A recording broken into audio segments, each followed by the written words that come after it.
रहीम अस्सलाम वालेकुम। आज का जो सा हमारा टॉपिक है वो है वैक्यूल। सबसे पहले हम वैक्यूल का स्ट्रक्चर देखेंगे। जो सा इसका स्ट्रक्चर है वो क्या है कि ये हमारे पास मेम्ब्रेन बाउंडेड सैक है, यानी एक थैलीनुमा स्ट्रक्चर है जिसके अंदर क्या फिल होता है, फ्लूइड। तो सबसे पहले हम इसका स्ट्रक्चर देखेंगे। A vacuole is a membrane bounded, vacuole एक मेम्ब्रेन बाउंडेड सैक, सैक का मतलब क्या होता है, थैली। वैक्यूल जोन से हमारे पास एक मेम्ब्रेन बाउंडेड थैली है जिसके अंदर क्या फिल हुआ पड़ा, फ्लूइड। तो इसका स्ट्रक्चर ये है, वैक्यूल एक मेम्ब्रेन बाउंडेड थैली है जिसके अंदर क्या फिल हुआ पड़ा, फ्लूइड। तो ये हम अब मुख्तलिफ सेल में देखेंगे ये किस तरह होता है और इसका काम क्या है। सबसे पहले हम देखेंगे एनिमल सेल। एनिमल सेल में वैक्यूल कैसा होता है और इसका काम क्या है। एनिमल सेल में ये बहुत सारे होते हैं और साइज में थोड़े छोटे होते हैं और तादाद में बहुत ज्यादा होते हैं। तो हम देखेंगे एनिमल सेल में भी है मैनी स्मॉल वैक्यूल, इसमें बहुत छोटे वैक्यूल होते हैं विच एग्जिस्ट टेम्परेरी, और बहुत कम लम्हे के लिए होते हैं। एनिमल सेल में मे है मैनी यानी बहुत सारे होंगे, भी बहुत सारे और होंगे भी स्मॉल वैक्यूल। एनिमल सेल में जो से वैक्यूल है वो होते भी बहुत सारे और होते भी स्मॉल है, लेकिन होते भी विच एग्जिस्ट जो पाए जाता है टेम्परेरी, जो बहुत कम लम्हे के लिए पाए जाते हैं। अब इसका जो सा वैक्यूल का काम क्या होता है, ये क्या करता है, वाटर को स्टोर करता है और वेस्ट वगैरह को। तो इसके अंदर जो सा एनिमल सेल में इतना वाटर और वेस्ट ये स्टोर नहीं करता, इसलिए ये क्या होता है, टेम्परेरी यानी आर्जी तौर पर। दे कंटेन वाटर, इसके अंदर क्या होता है, वाटर और फूड सब्सटेंस। ये जो है सेल में, एनिमल सेल में दो चीजों को स्टोर करता है, एक वाटर और एक फूड सब्सटेंस को। तो एनिमल सेल में जो सा वैक्यूल होता है वो होते बहुत सारे, लेकिन साइज में क्या है, छोटे हैं, लेकिन ये पाए भी बहुत टेम्परेरी आर्जी तौर पर होते हैं। दे कंटेन, ये इसमें पाया जाता है, क्या पाया जाता है, वाटर एंड फूड सब्सटेंस। अब हम आगे देखेंगे कॉन्ट्रैक्टाइल वैक्यूल्स। कौन सा वैक्यूल, कॉन्ट्रैक्टाइल वैक्यूल, वो वैक्यूल जो कॉन्ट्रैक्ट होता हो यानी सुकड़ने की सलाहियत रखता हो। तो सम फ्रेश वाटर, ये लफ्ज हमारे पास है फ्रेश वाटर। फ्रेश वाटर वो तमाम वाटर जिसके अंदर साल्ट नहीं होगा। समंदर का जो सा पानी है वो फ्रेश वाटर नहीं खिलाएगा क्योंकि उसके अंदर क्या होता है, साल्ट होता है, ठीक है। बाकी दरिया का, झीलों का और नहरों का पानी वो क्या कहलाएगा, फ्रेश वाटर। इसमें साल्ट की मिकदार इतनी नहीं होती, तो इसे क्या कहेंगे, fresh water. Some fresh water, कुछ फ्रेश वाटर ऑर्गेनिज्म लाइक, जैसा कि क्या हो गया हमारे पास, अमीबा। अमीबा ये क्या है, यूनिसेलुलर, और ये रहता है किसमें, फ्रेश वाटर में। एंड स्पंजेस, और स्पंजेस जो सा ये भी किसमें रहता है, फ्रेश वाटर में। हैव कॉन्ट्रैक्टाइल वैक्यूल, इसकी जो से सेल के अंदर कौन सा वैक्यूल होता है, कॉन्ट्रैक्टाइल, विच कलेक्ट, जो क्या करता है, पानी को कलेक्ट करता है। यानी सेल में अब ये रहते हैं किसमें, फ्रेश वाटर में, तो इनकी बॉडी में ज्यादा पानी क्या होगा, ऑब्जर्व होगा। जैसे ही सेल में ज्यादा पानी आएगा, वैक्यूल उसे क्या कर लेगा, पानी को कलेक्ट कर लेगा एंड पंप आउट, और उसे क्या कर देगा, पंप यानी बाहर की तरफ निकाल। जैसे ही वैक्यूल, ये हमारे पास एक अमीबा का स्ट्रक्चर है, इसके अंदर ये जो सा ये क्या, कॉन्ट्रैक्टाइल वैक्यूल, ये पहले सेल में से पानी को क्या करेगा, कलेक्ट करेगा, फिर खुद क्या होगा, कॉन्ट्रैक्ट होगा। जैसे ही ये कॉन्ट्रैक्ट होगा यानी सुकड़ेगा, तो फोर्स की वजह से जो सा पानी है वो सेल से बाहर चले जाएगा। तो यही लिखा हुआ, some fresh water organism like amoeba and sponges have contractile vacuole which collect, पहले क्या करेगा, कलेक्ट करेगा, फिर क्या करेगा, pump out extra water and other waste. तो जो सा एक्स्ट्रा वाटर और अदर वेस्ट है उसे सेल से बाहर निकाल देगा। अगर इन सेल में ये कॉन्ट्रैक्टाइल वैक्यूल ना होता तो इस सेल में पानी क्या होता रहता, फिल होता रहता, बाहर तो नहीं निकलता, क्योंकि बाहर निकालता कौन है, कॉन्ट्रैक्टाइल वैक्यूल। उसके अंदर ये सलाहियत है, वो कॉन्ट्रैक्ट होता है। जैसे कॉन्ट्रैक्ट यानी सुखरेगा तो उसमें से जो सा पानी है वो इसके इधर सुराख होते हैं, सुराखों में से पानी कहाँ जाएगा, बाहर की तरफ। जब ये नहीं होगा तो पानी सेल के अंदर स्टोर होता रहेगा और सेल क्या हो जाएगा, फट जाएगा। जैसे एक बलून है, बलून में हवा भरते जाएंगे वो क्या हो जाएगी, फट जाएगी। तो अगर कॉन्ट्रैक्टाइल वैक्यूल ना हुआ तो इसमें पानी भरता रहेगा और ये सेल क्या हो जाएगा, फट जाएगा। आगे जो सा हमारे पास है फूड वैक्यूल, ये हमने लाइसोसोम में भी पढ़ा था। लाइसोसोम में सेल के अंदर फूड वैक्यूल आता है जिससे लाइसोसोम डाइजेस्ट करता है। तो इधर जो सा हम पढ़े वही फूड वैक्यूल। सम सेल इंजेस्ट, इंजेस्ट का मतलब क्या होता है, खाते हैं, food by forming food vacuole. कुछ सेल जैसे अमीबा हो गया, अब इधर कोई फूड पार्टिकल आया है, इसके इस मेम्ब्रेन के साथ क्या हुआ, टच हुआ, वो मेम्ब्रेन ने इसे क्या कर लिया, इंजेस्ट कर लिया और किस फॉर्म में ले आया, फूड वैक्यूल में।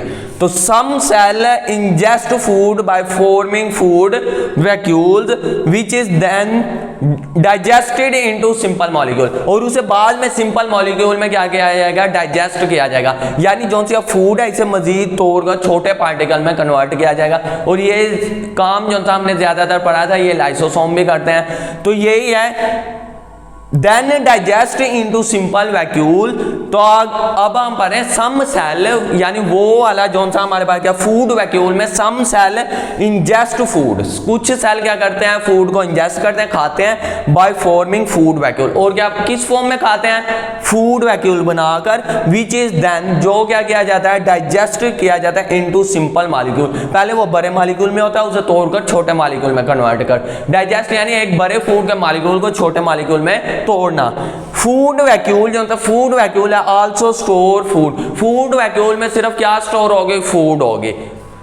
पहले हमने दो जो उनसे देखे थे वैक्यूल्स, एक को हमने नाम दिया था फूड वैक्यूल और एक हमने एनिमल्स में देखा था, ठीक है, और एक हमने देखा था कॉन्ट्रैक्टाइल वैक्यूल, एक फूड वैक्यूल एक कॉन्ट्रैक्टाइल वैक्यूल, और एनिमल सेल में देखे तो हमें बहुत सारे छोटे वैक्यूल नजर आए।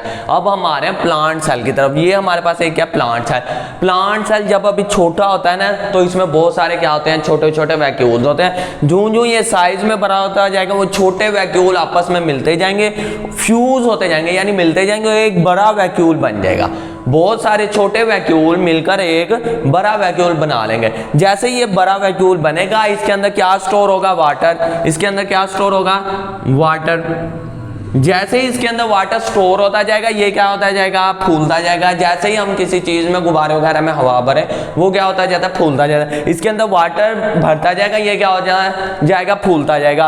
और जो सा साइडों में जितने भी ऑर्गेनिक फ्लूइड वो क्या करेंगे, उसे फोर्स लगाएगा और वो साइड पर उसे क्या कर देगा, मूव कर देगा। जैसे न्यूक्लियस, न्यूक्लियस वैसे होता सेंटर में है, अब ये लार्ज वैक्यूल क्या कर देता है, उसे फोर्स लगा देता है, जिसमें प्लांट सेल में न्यूक्लियस कहाँ आ जाता है, साइड पर आ जाता है। तो अब हमने प्लांट सेल में देखना है, प्लांट सेल का जो सा वैक्यूल है ये सेंटर में, इसे सेंट्रल वैक्यूल भी कहते हैं। तो हम यही देखेंगे आज प्लांट सेल, यानी प्लांट सेल में क्या है, plant cell have large central vacuole. Plant cell में एक लार्ज और सेंट्रल वैक्यूल होता है क्योंकि सेंटर में पाया गया। इट इज फॉर्म्ड, ये बनता है बाय ज्वाइनिंग स्मॉल वैक्यूल, जो से छोटे छोटे वैक्यूल्स होते हैं उनके मिलने से एक बड़ा ही वैक्यूल बन जाता है। जब प्लांट सेल छोटा होता है इसमें वैक्यूल भी छोटे होते हैं और बहुत सारे होते हैं। जैसे जैसे ये साइज में बड़ा होगा वो छोटे वैक्यूल मिलते जाएंगे और एक बड़ा वैक्यूल बन जाएगा, होगा भी कहाँ, सेंटर में। तो इसीलिए लिखा plant cell have large central vacuole, it is formed, ये बना है by the joining of small vacuole, ये बना है स्मॉल वैक्यूल के मिलने से। अब हम इस वैक्यूल की जो सी ये मेम्ब्रेन है इसे क्या नाम देंगे, टोनोप्लास्ट। तो यही लिखा हुआ है पहले, टोनोप्लास्ट क्या था, membrane of plant vacuole is called tonoplast. Plant vacuole की जो सी मेम्ब्रेन है उसका क्या नाम है, टोनोप्लास्ट। और आगे क्या हमारे पास, सेल सैप। सैप का मतलब होता है रस या जूस वगैरह। सेल सैप यानी सेल का रस या जूस, जोन सा इसके अंदर फ्लूइड वगैरह होगा वो उसके बारे में बात कर रहा है, वो रस नुमा होगा यानी जूस से नुमा होगा। तो इसीलिए इसे क्या नाम दिया, cell sap. Plant vacuole contain liquid called cell sap. Plant के अंदर जो सा लिक्विड है उसे क्या नाम दे दिया, सेल सैप, यानी सेल का सैप यानी रस। तो हमारे पास दो इसकी हमने पार्ट पढ़े, एक इसकी पढ़ी मेम्ब्रेन का नाम, जो सी इसके वैक्यूल की मेम्ब्रेन है उसका क्या नाम है, टोनोप्लास्ट। और जो सा इसके अंदर फ्लूइड है, फ्लूइड जो सा इसके अंदर है उसे क्या नाम दिया हमने, सेल सैप। तो यही आगे definite, plant vacuole contain liquid called cell sap. अब इस लिक्विड में कौन कौन सी चीजें हैं तो वो अब हम देखेंगे। Cell sap have dissolved material, इसमें डिसॉल्व्ड मटेरियल कौन कौन से हैं, वाटर भी और डिसॉल्व्ड मटेरियल भी। कौन कौन से हैं, mineral salt, sugar and amino acid. तीन चीजें, मिनरल साल्ट, शुगर और अमाइनो एसिड, ये भी वाटर के साथ साथ क्या डिसॉल्व भी पड़ी है। तो ये पूरा मुकम्मल क्या कहलाएगा, सेल सैप। आगे हम देखेंगे फंक्शन, यानी प्लांट सेल में इस वैक्यूल का काम क्या है। तो सबसे पहले हम देखेंगे इट आल्सो प्रोवाइड, ये प्रोवाइड करता है support and help in growth. Support यानी सहारा, ये प्लांट को क्या दे रहा है, सहारा दे रहा है, और हेल्प इन ग्रोथ, और उसकी ग्रोथ में क्या कर रहा है, हेल्प कर रहा है। अब अगर हम पानी पौधे को ना दें तो हमने देखा होगा पौधा क्या हो जाता है, मुरझा जाता है। अगर हम उसे पानी डालते रहे तो पानी सेल के अंदर आएगा, सेल से किसके अंदर स्टोर होता जाएगा, वैक्यूल्स के अंदर। जब वैक्यूल्स क्या होगा, फैलेगा, तो ये क्या होगा, इसके ऊपर टाइट हो जाएगा। क्या हो जाएगा, टाइट हो जाएगा। जैसे हम गुब्बारे में हवा भरते हैं वो क्या हो जाता है, टाइट हो, तो ये क्या हो जाता है, टाइट हो जाता है। लेकिन ये फटेगा नहीं। एनिमल सेल में अगर पानी की मिकदार ज्यादा हो जाए वो फट जाएगा, और ये सेल नहीं फटेगा। क्यों नहीं फटेगा, क्योंकि इसके इर्द गिर्द हार्ड एक क्या कवरिंग है, उसे हमने नाम दिया था cell wall. Cell wall hard है, वो फटती नहीं है। जो सा एनिमल सेल होता है उसमें वो होती है सेल मेम्ब्रेन। सेल मेम्ब्रेन क्या हो जाती है, फट जाती है। तो इसमें क्या होता है, वाटर स्टोर होता रहता है, इसलिए ये क्या हो जाते हैं, टाइट हो जाते हैं। इसीलिए आपने देखा होगा पौधों को अगर हम पानी देते हैं वो क्या खड़े रहते हैं, टाइट। अगर ना दे तो वो क्या हो जाते हैं, मुरझा जाते हैं। इसी के बारे में अब हम पढ़ेंगे। ये कौन सा हमारे पास, इस प्रेशर को कहते हैं turgor pressure. The primary role of central vacuole. Central vacuole का जो सा पहला मकसद, पहला काम क्या है, in plant cell is to maintain turgor pressure. ये किसे मेंटेन रखते हैं, टर्गर प्रेशर। टर्गर का मतलब होता है सख्तपन, यानी उस सेल को क्या रखेगा, सख्त रखेगा। Within the plant cell, plant cell के अंदर। अब हम देखेंगे ये टर्गर प्रेशर क्या है हमारे पास। टर्गर प्रेशर में यही होता है, जो सा पानी इसके अंदर क्या होता है, स्टोर होता रहता है, जिसकी वजह से ये क्या होता है, साइज में इंक्रीज। साइज में जैसे इंक्रीज होगा बाकी साइडों वाला फ्लूइड और ऑर्गेनेली को क्या लगेगी, फोर्स, और वो फोर्स जाके किसे लगेगी, सेल मेम्ब्रेन को। और सेल मेम्ब्रेन के आगे क्या है, सेल वाल। और सेल वाल हार्ड है, वो फटेगी नहीं, लेकिन क्या हो जाएगी, टाइट हो जाएगी। इस तरह सेल क्या हो जाएगा, टाइट हो जाएगा। इसे क्या कहेंगे, टर्गर प्रेशर। टर्गर का मतलब क्या होता है, सख्त, यानी सेल क्या हो गया, सख्त हो गया, तो इसे क्या नाम देंगे, टर्गर प्रेशर। तो ये क्या, turgor pressure occur when, turgor pressure कब होगा, व्हेन, जब fluid content of a cell push, जब क्या हो, फ्लूइड कंटेंट यानी फ्लूइड का मवाद, यानी फ्लूइड के अंदर जो चीजें हैं, जो ऑर्गेनेलिया, न्यूक्लियस हो, माइटोकॉन्ड्रिया, एंडोप्लाज्म, जितने भी ऑर्गेनेली, वो क्या हो, फ्लूइड कंटेंट कहलाते हैं। Fluid content of a cell, cell के अंदर जितने भी ऑर्गेनेली है यानी फ्लूइड कंटेंट है, उन्हें क्या किया जाएगा, पुश द सेल मेम्ब्रेन। उसे ये किस तरह पुश कर देता है, सेल मेम्ब्रेन की तरफ, अगेंस्ट द सेल वाल। अब सेल मेम्ब्रेन के आगे क्या है, सेल वाल, और सेल वाल पर भी क्या लग रहा है, प्रेशर लग रहा है। Cell wall in order to provide shape to plant cell. इस तरह प्लांट की क्या रहती है, शेप बरकरार रहती है। अगर हम प्लांट को पानी ना देंगे उसकी शेप भी क्या हो जाती है, खराब हो जाती है। तो इसकी शेप भी कौन सा प्रेशर से रहती है, टर्गर प्रेशर से। ये हमने पढ़े आज 3 से 4 वैक्यूल के टाइप। एक एनिमल सेल में, एनिमल सेल में बहुत सारे वैक्यूल होते हैं लेकिन साइज में छोटे होते हैं। उसके बाद हमने पढ़ा कंट्रैक्टाइल वैक्यूल। जो सा कंट्रैक्टाइल वैक्यूल है ये उन ऑर्गेनिज्म में ज्यादा होता है जो फ्रेश वाटर में रहते हैं। तो उसके बाद हमने पढ़ा फूड वैक्यूल। फूड वैक्यूल में क्या होती है, फूड होती है, वो क्या होती है, डाइजेस्ट होकर छोटी होती है। और उसके बाद हमने पढ़ा है plant vacuole. Plant vacuole central में होता है, इसे सेंट्रल वैक्यूल भी कहते हैं, ठीक है। तो ये जो सा प्लांट वैक्यूल है, ये इसकी जो सी मेम्ब्रेन है उसका क्या नाम है, टोनोप्लास्ट। और जो सा अंदर इसके फ्लूइड है, लिक्विड है, उसे क्या नाम दिया, सेल सैप। और जो सा इसका काम क्या है, एक तो ये सहारा देता है पौधे को, दूसरा उसकी ग्रोथ में हेल्प करता है, और दूसरा इसका फंक्शन क्या है, टर्गर प्रेशर। टर्गर प्रेशर में ये है, ये सेल को क्या रखता है, सख्त रखता है, जिसकी वजह से उसकी शक्ल क्या रहती है, बरकरार रखती है। दूसरा ऑर्गेनेली हमारे पास क्या है, सेंट्रियोल। अब हमने सेंट्रियोल के बारे में देखना है।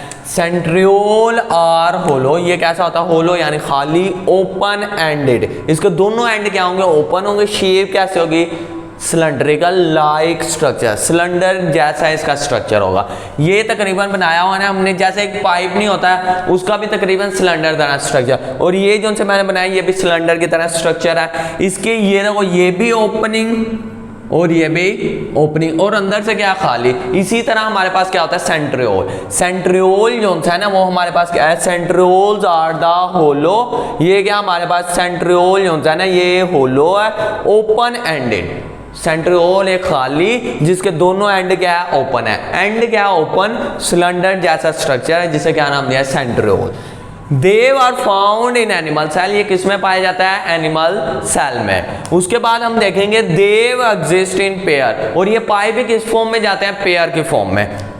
और नियर द न्यूक्लियर इन्वेलप। अगर हम इस डायग्राम में देखें, ये क्या हमारे पास एनिमल सेल और ये क्या हमारे पास न्यूक्लियस। न्यूक्लियस की ये जो सी इन्वेलप यानी न्यूक्लियस की मेम्ब्रेन के बिल्कुल साथ ये क्या हमारे पास सेंट्रियोल, और किस फॉर्म में होते हैं, पेयर की फॉर्म में। तो देव एग्जिस्ट, ये पाए जाते हैं इन पेयर की फॉर्म में near the nuclear envelope, nuclear envelope के करीब। तो ये कहाँ पाए जाते हैं, न्यूक्लियर इन्वेलप के करीब। आगे क्या लिखेंगे, ईच सेंट्रियोल, हर सेंट्रियोल कंसिस्ट यानी मुश्तमिल है 9 ट्रिपलेट्स, 9 उसके सेट हैं, कितने कितने के, 3 के। जैसे ये 3 मार्कर है, ये हम इसी तरह के 3 के सिलेंडर के कितने सेट करने हैं, 9 ट्रिपलेट यानी 3।